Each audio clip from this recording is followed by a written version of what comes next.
अहिंसा एवं करुणा के अवतार श्रवण भगवान महावीर के पावन पुनीत चरणों में सादर कोटि कोटि वंदन अभिनंदन। ध्यान योगी युग प्रधानाचार्य पूज्य श्री शिव मुनि जी महाराज साहब, संघ गौरव उप प्रवर्तक परम सेवा भावी पूज्य गुरुदेव श्री प्रेम सुख जी महाराज के पावन पुनीत चरणों में सादर कोटि कोटि वंदन अभिनंदन। आदरणीय मुनिवृंद, उपस्थित धर्म प्रेमी बंधुओं, माताओं एवं बहनों, आप लोग लगातार श्रवण कर रहे हैं आचार्यों की महान परंपरा में आचार्य हेमचंद्र सूरी जी के द्वारा प्रदत्त 35 प्रकार के मार्गानुसारी बोलों के संबंध में। ये 35 प्रकार के मार्गानुसारी बोल बड़े ही व्यवहारिक हैं, जीवन को अनुशासित, व्यवस्थित, शांत और अच्छा बनाने वाले हैं। जो लोग इन छोटे छोटे सूत्रों का जीवन में आचरण करते हैं, जीवन में उतारते हैं, उनका जीवन अच्छा बनता है, आदरणीय बनता है। लोगों के बीच वो बड़े व्यवहारिक हो जाते हैं और ऐसे व्यवहारिक लोगों का सम्मान सर्वत्र देखने में आता है। अब आगे एक नया सूत्र प्रारंभ होता है। उन्होंने कहा है, ए वर्णवादी न क्वापी राजा दिशु विशेषतः, ए वर्णवादी न क्वापी राजा दिशु विशेषतः, अर्थात कि कभी भी तुम किसी की भी निंदा मत करो, निंदा मत करो। फिर वो कहते हैं विशेष तौर पर राजा की निंदा मत करो, मंत्री, महामंत्री, सरकारी, प्राइवेट, उच्च अधिकारियों की निंदा मत करो और धर्म पुरुषों की, धर्म गुरुओं की निंदा मत करो। तो निंदा त्याग की बात यहाँ पर की गई है। दुनिया में अनेक प्रकार के रस हैं। वीर रस है, शांत रस है, श्रृंगार रस है, अनेक प्रकार के रसों का वर्णन आता है। लेकिन एक रस ऐसा है जो रसों की श्रेणी में ना होते हुए रस है, और वो रस है निंदा का रस। कई लोगों को निंदा रस में बड़ा आनंद आता है। निंदा सुननी भी अच्छी लगती है, निंदा करनी भी अच्छी लगती है। तो जिनको निंदा करने में रस आने लग जाता है, तो धीरे धीरे वो निंदा करने की उनकी परमानेंट आदत बन जाती है। हर प्रसंग में वो निंदा कर सकते हैं, हर हाल में निंदा कर सकते हैं। वो विवाह शादी के पंडाल में भी निंदा कर सकते हैं, शमशान घाट में भी कर सकते हैं, ड्राइंग रूम में भी कर सकते हैं, लिख के भी कर सकते हैं, बोल के भी कर सकते हैं।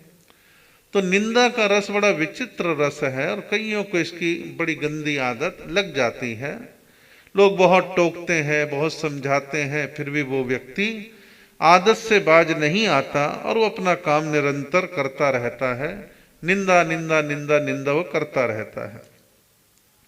ये जो है अच्छी आदत नहीं है। एक राजा था, राजा के दरबार में सभी दरबारी, कुछ अच्छे विद्वान लोग वहां पर बैठते थे और राज्य व्यवस्थाओं के बारे में चर्चा होती थी।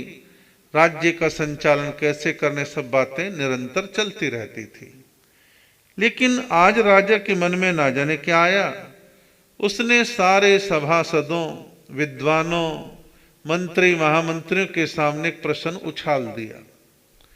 प्रश्न ये उछाल दिया कि तुम मुझे ये बतलाओ कि दुनिया में सबसे तेज, सबसे तीखा कौन काटता है? सबसे तेज, सबसे तीखा कौन काटता है? इस प्रश्न का समाधान तुम मेरे को दो।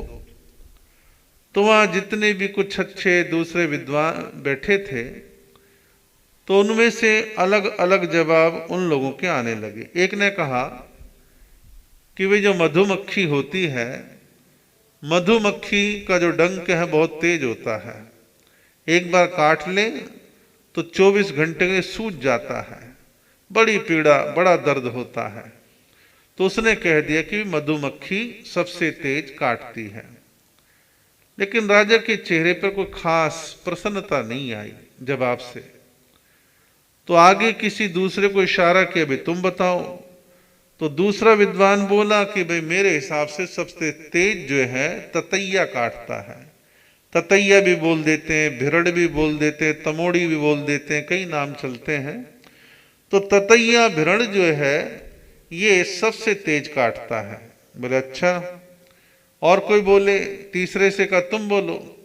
तीसरा बोला जी मेरे हिसाब से सबसे तेज बिच्छू काटता है, और बिच्छू काटे का इलाज समय पर ना मिले तो व्यक्ति मर भी जाता है। तो फिर इसके बाद एक चौथे व्यक्ति को कहा भाई तुम कुछ बोलना चाहते, तुम बताओ तुम्हारे हिसाब से क्या हो सकता है। उसने कहा कि मेरे हिसाब से सबसे तीखा, सबसे तेज काटने वाला सांप है। सांप का जहर जो है जानलेवा बन जाता है, सांप सबसे तेज काटता है। अब 4 अलग अलग जवाब आ गए, तो राजा अभी भी संतुष्ट नहीं उन जवाबों से। अंत में राजा ने अपने अनुभवी वृद्ध विद्वान मंत्री की ओर देखा कि मंत्री तुम बताओ कि दुनिया में सबसे तेज कौन काटता है।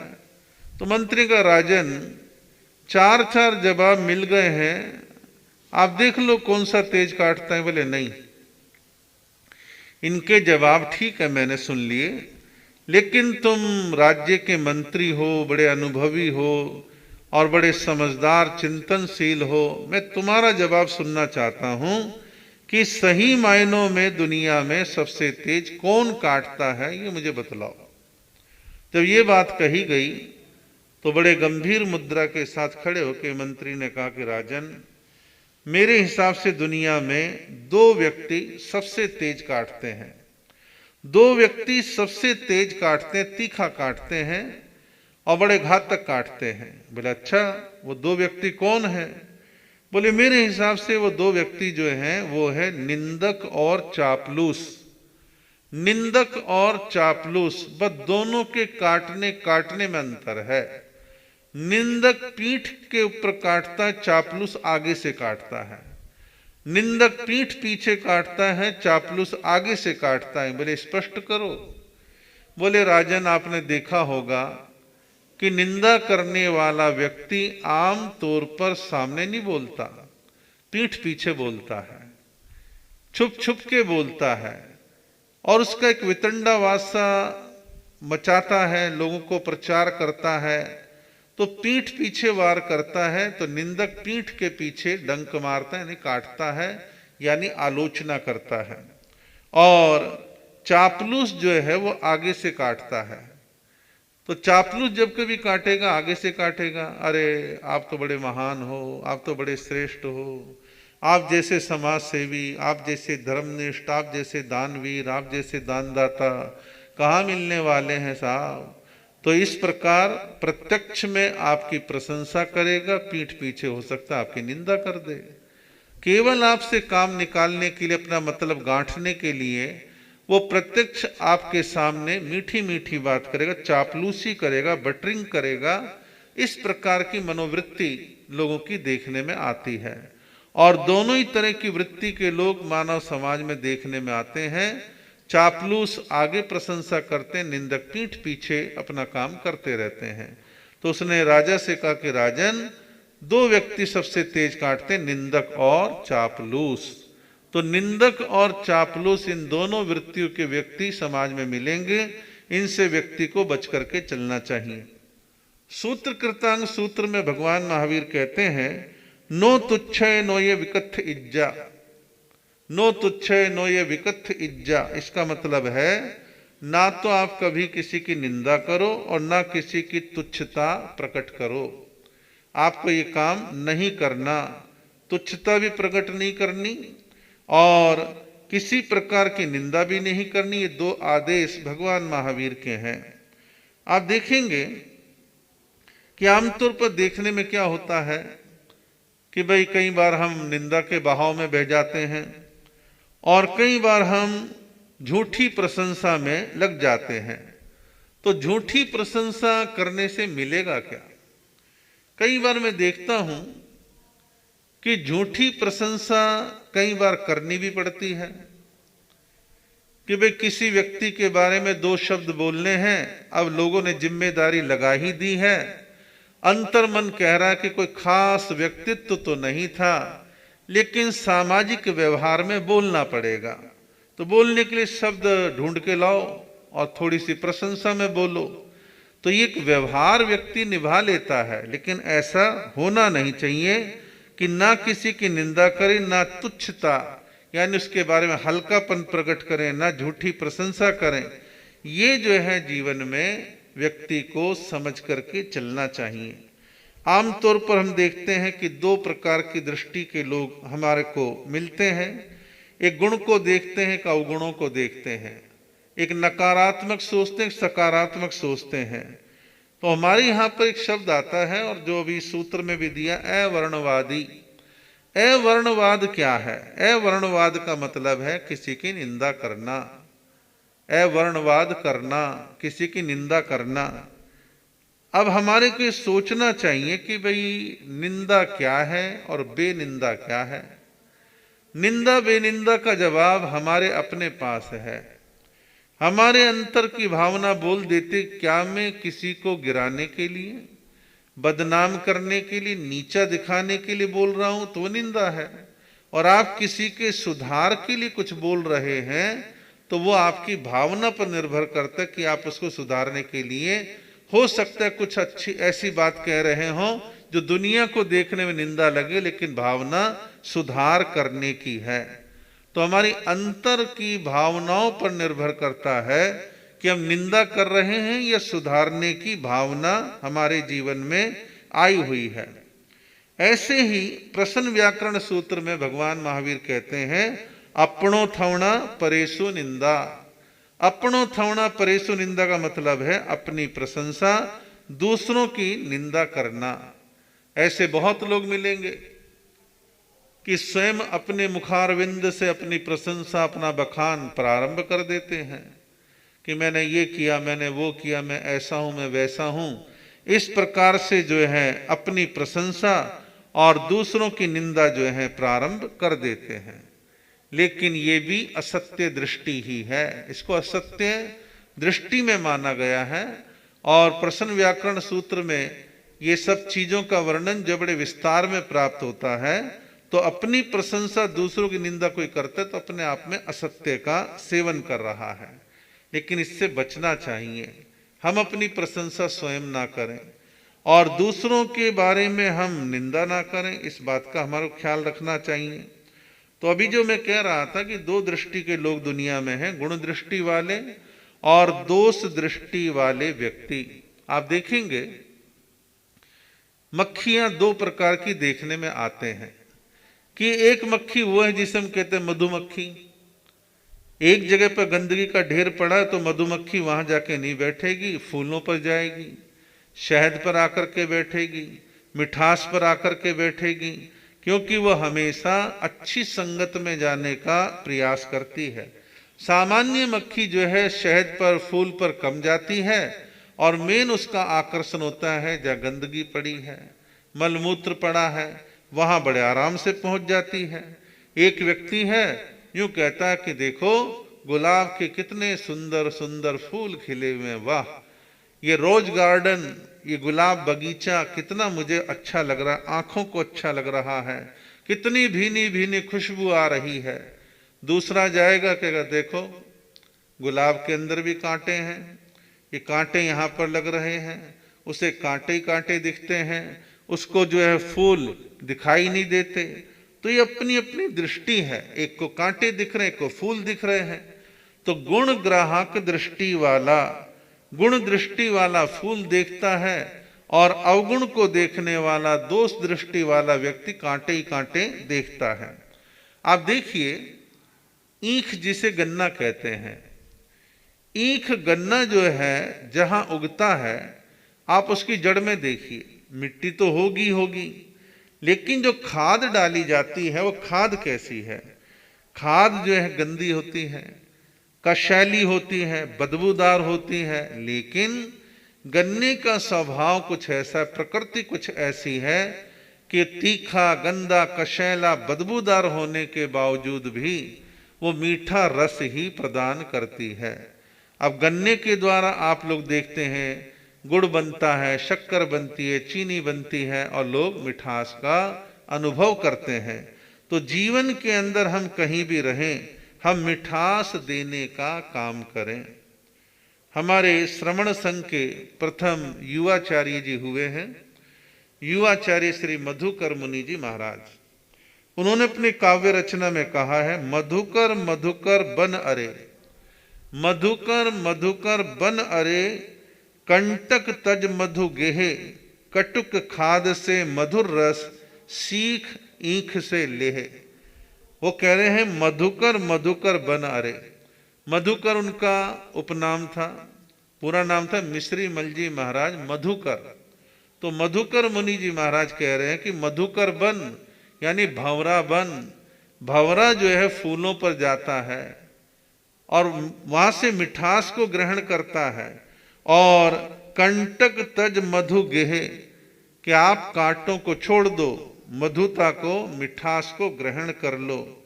और कटुक खाद से मधुर रस, कड़वी खाद से मीठा रस देने वाला गन्ना, सीख ईख से ले। ये सीख, ये शिक्षा, ये प्रेरणा ईख यानी गन्ने से तू ग्रहण कर। तो ये क्या है? गुण दृष्टि की बात है कि हम जीवन में गुण दृष्टि का विकास करें। अब एक वो लोग हैं जो हमेशा दोष दृष्टि वाले हैं, जिन्हें हम कहते हुए नेगेटिविटी से भरे हुए हैं, नकारात्मकता से भरे हुए हैं। तो दोष दृष्टि वाले, नकारात्मक सोच वाले लोग जो हैं वो अलग ही दुनिया में जीते हैं, हमेशा उनको कमी कमी दिखाई देती है। दोष दृष्टि वालों में जो हम और आप लोग देखेंगे, उनके जीवन में एक तो कषायों की उग्रता देखने में आती है कि उनमें कषाय बड़े उग्र होते हैं, नकारात्मक सोच होती है और ईर्ष्या से भरे रहते हैं। औरों से जलन करेंगे, डहा करेंगे, ईर्ष्या करेंगे और हमेशा औरों के बारे में नेगेटिव सोचेंगे, ऐसा उनका जीवन रहता है। और दोष दृष्टि वालों की आदत ये रहती है, 100 गुण पर, 100 गुणों पर उनकी निगाह नहीं जाएगी। आप एक गलती कर दो, एक चूक हो जाए, बस उसको पकड़ लेंगे और उसको पकड़ करके खींचे जाएंगे, बात को जो है तूल देते रहेंगे, क्योंकि उनकी दृष्टि ही ऐसी बन गई है। राजनीति में अधिकांशतः यही तो होता है। किसी भी राजनीतिक दल में 100% अच्छाई नहीं है, 100% बुराई नहीं है। किसी एक राजनेता में 100% गुण नहीं है, 100% अवगुण नहीं है। हम गुण अवगुणों की समीक्षा करने में समर्थ नहीं होते, और होते भी हैं तो ऐसा हम करने की कोशिश नहीं करते। बस मन में एक ही ख्याल रहता है, नेगेटिव प्रचार करो, इसे बदनाम करो, साइड करो और हमारा नंबर आगे आ जाएगा। इस प्रकार 100 गुणों पर निगाह नहीं जाती, एक अवगुण पर उनकी निगाह चली जाती है। और हम अपने जीवन में ऐसी दृष्टि को स्वच्छ बनाएं, अच्छा बनाएं। आप देखेंगे कि एक बूंद शहद पर मक्खी नहीं आ रही। थोड़ा सा किसी ने कफ खांसी किया और श्लेष में कफ को डाला, पता नहीं कहां से मक्खियां फटाफट आनी शुरू हो जाती हैं। शहर में कहीं कोई गंद पड़ा है तो सूंघते सुअर जो है फटाफट पहुंच जाते हैं और वो अपना काम जो है प्रारंभ कर देते हैं। आप व्हाट्सएप पर कुछ लिख रहे हैं, बोल रहे हैं, कह रहे हैं, गुणवान लोग गुण ले लेते हैं, अवगुणी जो है फटाफट देखता है क्या चूक हुई, फटाफट उसको क्रिटिसाइज करेगा, आलोचना करेगा और कई तरह की अभद्र बातें करेगा। ऐसा खूब चलते हुए देखा जाता है। तो ऐसा नहीं करना चाहिए। जो लोग वैर विरोध रखते हैं, निंदा की अधिकता जिनके जीवन में है, तो ध्यान रहे कि निंदा करने से कुछ हो या ना हो, सामने वाला सुधरे या ना सुधरे, लेकिन आपके खिलाफ जो है वैर विरोध का वातावरण जरूर बढ़ जाएगा, क्योंकि आप हर समय निंदा करते रहते हो। एक आध बार हो जाए तो आदमी बर्दाश्त कर ले, जब बार बार आप निंदा करते रहते हैं तो फिर बाद में सामने वाले को भी गुस्सा आ ही जाता है, फिर वो आपको सबक सिखाने के लिए तैयार हो जाता है। एक शहर में अभी ताजा घटना है, मुश्किल से महीना भर पुरानी बात कह लो, कि एक व्यक्ति आदत से मजबूर पर्सनल अटैक करना, पर्सनल उस परिवार की आलोचना निंदा करना और उनके रिश्तों के ऊपर कटाक्ष करना बार बार बार बार बार बार वो व्यक्ति ऐसे करता था।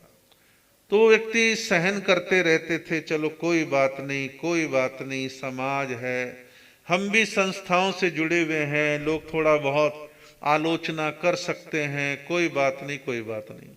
लेकिन एक दिन जब ज्यादा ही ओवर हो गया तो उस परिवार के एक सदस्य को बहुत गुस्सा आ गया और गुस्से में आकर के उसने निंदा करने वाले को ऐसी खरी खोटी लिखी, ऐसी खरी खोटी बातें वॉइस मैसेज वगैरह के माध्यम से सुनाई कि इस व्यक्ति को चुप होना पड़ गया। और उस व्यक्ति ने भी सोच लिया कि अब जो होगा देखा जाएगा, लेकिन अब सहन नहीं होता कि बार बार बार बार आधारहीन आलोचना करता रहता है, निंदा करता रहता है और हमारी इज्जत का बंटा ढार करने की कोशिश करता है। तो बड़ा गुस्सा आया। तो ऐसा एक नहीं, दुनिया में हमेशा ऐसा है कि जब आप किसी के बारे में बार बार बार बार बार बार अनर्गल बोलते हैं और आप स्नेह से प्यार से वहां जाकर के कहो भाई साहब थोड़ा सा ऐसा नहीं, आप ऐसा कर लें तो अच्छा रहेगा, देखो मैं तो आपके हित के लिए कह सकता हूं, बाकी आपकी मर्जी है, तो शायद व्यक्ति में कुछ सुधार, कुछ परिवर्तन हो जाए। और जब आपका एक ही लक्ष्य है कि मैं तो विपक्ष का नेता हूं, मैं तो ये काम करूंगा, तो करो भाई, फिर उसका परिणाम भोगने के लिए तैयार रहो। तो इस प्रकार की मनोवृत्ति अच्छी नहीं है, क्योंकि जहां मन में द्वेष होगा तो वहां विरोध होगा, और जहां निंदा होगी वहां द्वेष होगा, और द्वेष है तो विरोध होगा, विरोध होगा तो प्रतिरोध भी होगा।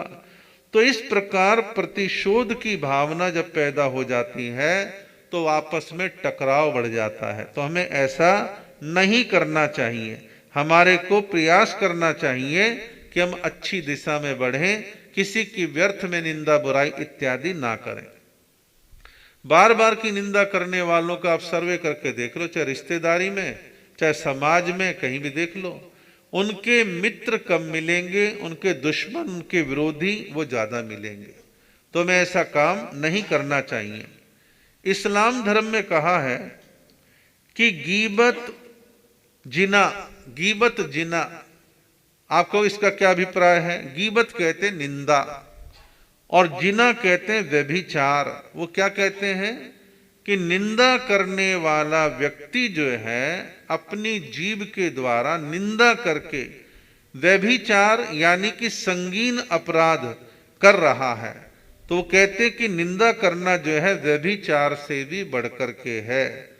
फिर उसका रास्ता बताते इसे बचो कैसे, तो कहते तोबा, तोबा यानी पश्चाताप, खेद व्यक्त करो, सॉरी फील करो कि मैंने निंदा करी और भविष्य में आइंदा मैं निंदा नहीं करूंगा, तो उसके लिए तोबा करनी पड़ेगी।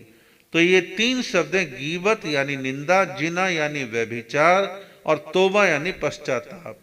तो निंदा को व्यभिचार की श्रेणी में गिना है मुस्लिम धर्म में, और तोबा यानी इससे बचने के लिए पश्चाताप का रास्ता बतलाया है कि हम तोबा करें।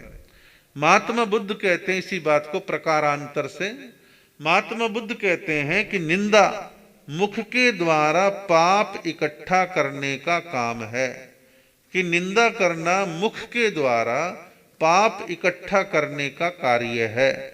तो हम ऐसा काम क्यों करें जो अपने मुंह के द्वारा बोल के, गंदा बोल करके पाप इकट्ठा करें? हमें ऐसा नहीं करना चाहिए। हमारे यहाँ शास्त्रों में कहा है 10वें कालिक सूत्र में, पिट्ठी मनसम ने खाइजा, पिट्ठी मनसम ने खाइजा, कि जो पीठ पीछे किसी की निंदा करता है तो उसकी उपमा दी है कि पीठ पीछे निंदा करने का मतलब है आप ऐसा गंदा काम करें जैसे किसी की पीठ का मांस खाना। मांस तो कौन खाता है, तो उपमा दिए समझाने के लिए, ताकि लोगों के मनों में घृणा भाव पैदा हो इस चीज के प्रति कि कोई पीठ पीछे निंदा करता है तो पीठ का मांस खाने के समान वो कार्य करता है। तो ऐसे कार्यों से व्यक्ति को अभ्यास प्रयास के द्वारा बचना चाहिए। अब मान लो कि किसी को निंदा करने की आदत ही पड़ गई है, कि निंदा करने में ही रस आता है, आनंद आता है, तो इस आनंद को थोड़ा सा डाइवर्ट कर दो, इसकी दिशा को बदल दो। और दिशा बदल करके आपको क्या करना है? आपको दिशा बदल करके ये करना है कि सामने वाले की निंदा ना करके स्वयं अपनी निंदा करें। जो शीशे का मुख सामने था उसको अपनी ओर मोड़ दें। तो अपनी ओर मोड़ेंगे तो हमारा सुधार होगा। हम अपने आप की निंदा करेंगे तो हमारा सुधार होगा। और आत्म विकास के अंदर निंदा की बड़ी भूमिका है। अब हमारे यहां पर जो है निंदा को, आत्म आलोचना को बड़ा महत्वपूर्ण माना कि भाई अपनी आत्म निंदा करो। आत्म निंदा, आत्म आलोचना कह लो, आत्म अवलोकन कह लो, बात एक ही है। तो आत्मा के विकास के लिए आत्म निंदा को बड़ा महत्वपूर्ण माना है। आप लोग बड़ी आलोचना पाठ पढ़ते हैं, वृद्धालोचना पढ़ते हैं। आलोचना पाठ में क्या है? आप अपने आप को धिक्कारते हैं, अपनी कमियों के बारे में कहते हैं कि मैं इस प्रकार से हूं, उस प्रकार से हूं और मैं अब आगे से ऐसा नहीं करूंगा। तो आत्म विकास में आत्म निंदा की अहम भूमिका है। और जो आत्म निंदा नहीं करता, मिच्छामि दुक्कडम नहीं देता, खेद व्यक्त नहीं करता, अपने दोषों का अवलोकन नहीं करता, तो उसका सुधार संभव नहीं है। वो फिर धर्म क्रियाएं कितनी ही कर ले, तो आत्म विकास के लिए अपने आप के दोषों की आलोचना करना आवश्यक है। सामने वाले का ठेका मत लो, वो सुधरेगा सुधरेगा, नहीं सुधरेगा नहीं सुधरेगा, आप अपना देखो, अपने आप का अवलोकन कर लो तो सुधार हो जाएगा। एक गुरु और शिष्य थे। तो गुरु शिष्य थे, बड़े आराम से उनका जीवन चल रहा था। शिष्य गुरु की बड़ी सेवा करते थे। तो गुरु एक दिन बड़े प्रसन्न हो गए और गुरु ने कहा अपने शिष्य के, देख मैं वृद्ध हो गया हूं और तूने मेरी बहुत सेवा करी है और मैं तेरे को एक बड़ा ही अच्छा एक शीशा देना चाहता हूं। तो उन्होंने एक शीशा, बड़ा सुंदर सा अच्छा सा था, बकायदा चारों तरफ फ्रेम है, नक्काशीदार बना हुआ है, बढ़िया है, अच्छा है। और वो शीशा लेके शिष्य को दिया। बोले गुरुदेव इसमें क्या खासियत है? बोले बस इसकी खासियत ये है कि इसको अपनी ओर करो या सामने वाले की ओर करो तो उसकी जो जीवन में कमियां हैं, उसके दोष हैं, उनका मालूम पड़ जाता है। बोले अच्छा, इतना बढ़िया है। तो उसने क्या काम करा, जो कोई मिलने आए, जो कोई दर्शन करने, सबके आगे शीशा कर देता। लोगों को बताता नहीं, लेकिन अंदर अंदर महसूस करता, इसमें तो क्रोध है, इसमें तो वासना है, इसमें तो अहंकार है, ये तो ईर्ष्यालु है, ये तो मायाचारी है, फला ढिकड़ा, अनेक तरह की कमियां लोगों की देखने लगा। और देखते देखते एक बार गुरुदेव से कहना, गुरुदेव दुनिया बिल्कुल बेकार है, नरक है, जो देखो हर लोगों के जीवन में विषय विकार भरे पड़े हैं और बहुत लोगों के जीवन में दोष भरे पड़े हैं, कोई कषाय से भरा, कोई राग द्वेष से भरा हुआ है। और इतना कहते कहते उसने गुरु के सामने भी शीशा कर दिया। अब गुरु के सामने शीशा किया तो एकदम उसको झटका लगा, कहने अच्छा मेरे गुरु के अंदर भी अहंकार है, बड़ी नाम की भूख है, ऐसा वैसा, इनमें भी कुछ विकार भरे पड़े हैं। इस तरह से गुरु की तरफ देख करके और उत्तेजित हो गया। तो गुरु बड़ा विचार करने लगे, वाह, ये अपने स्वयं का अवलोकन करने का साधन इसका दुनिया पर प्रयोग कर रहा है और दुनिया की छानबीन कर रहा है। तो गुरु ने उसका हाथ पकड़ा और हाथ पकड़ के कहा कि इस शीशे का मुंह अपनी ओर कर। जैसे उसने अपनी ओर करा तो उसके जीवन में जितने विषय विकार, कमियां, कषाय प्रवृत्ति थी, सब सामने आ गई। तो उसको गुरु ने शिक्षा दी कि देख दुनिया में क्या है, इसको ढूंढने निकलोगे तो दिमाग खराब हो जाएगा। तुम अपने आप का अवलोकन करो, अपने आप का सुधार करो, अपने आप के जीवन का शुद्धिकरण करो, यही तुम्हारा सही मार्ग है। हमारे आचार्य श्री जी जब जब ध्यान की क्लास करवाते हैं, ध्यान शिविर करवाते हैं, तो उसमें एक सत्र होता है आलोचना का। तो आलोचना में अपनी स्वयं की आलोचना को प्रधानता दी जाती है कि हम अपने आप का आंतरिक निरीक्षण करें, बार बार अपने आप को देखें, अवलोकन करें, प्रेक्षा करें कि अंदर मैं क्या हूं, कितने राग द्वेष क्रोध मान माया लोभ भरे पड़े हैं, और कमियों को स्वीकार करें और सुधार के लिए संकल्प करें। जब हम इस प्रकार का काम करते हैं तो इससे हमारा सुधार प्रारंभ हो जाता है।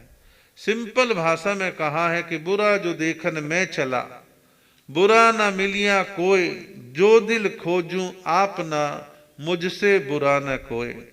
वो कहते हैं कि बुरा यदि मैं बाहर देखने चलता हूं तो दुनिया में बुराइयां भरी पड़ी हैं, लेकिन जब मैं अपने दिल को खोजता हूं, अपनी कमियों को खोजता हूं, तो मेरे से बुरा दुनिया में कोई नहीं है।